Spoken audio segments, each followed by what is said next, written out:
you take chances by saying things that, you know, you don't overthink it. If you feel it, just say it, and then be ready for what comes next, right? So I've done that a few times. I did it to get the job at the People's Court. I made a call on a day where I got the owner of the show on the phone because his secretary was out because it was like a semi-holiday type of thing. And I said, I hear you're starting the show. I'm an executive producer in New York City. I think it's a great idea. Ed Koch is the judge, and I watched the show as a kid. And he said, well, nice talking to you, David, but I'm coming to New York next week. We already hired an executive producer. But why don't you send me your resume and a letter? So I said, okay. So I sent him my resume, and I wrote this letter, which I have to this day, just kind of selling myself. The guy met with me. I got hired. The other guy didn't. And I've been there for 24 years. We've been doing it. So they already had a candidate and they changed their minds. They had a candidate. They didn't sign yet. They were coming in. He was coming in to meet this guy, Stu Billett, the owner of the show. And I remember getting the interview, going to the interview, meeting Stu Billett, and meeting two of the writers who had worked on the Wapner show.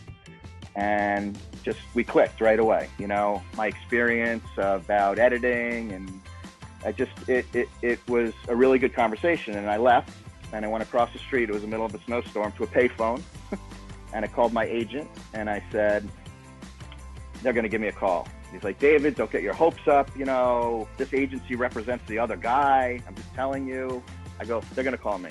They called me and they said, we want you to meet with Harvey Levin, who is a co-executive producer. They were looking for a co-executive producer. And I met with Harvey Levin in New York one night at the Paramount Hotel. We had a couple of drinks and met for 2 hours. And Stu said, call me after the meeting, see if you guys get along. And I called Stu after the meeting and he said, how'd it go? And I said, well, we were together for 2 hours and I probably said 25 words.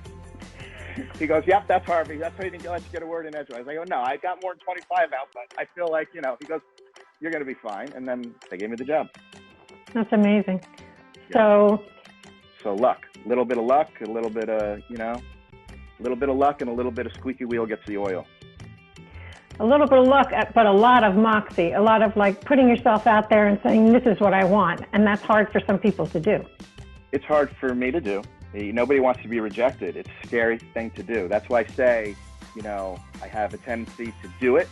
And then I have to think about what, if the reply is not good, if it's not met with something good, I have to be able to back myself up as to why I said it. If that makes sense.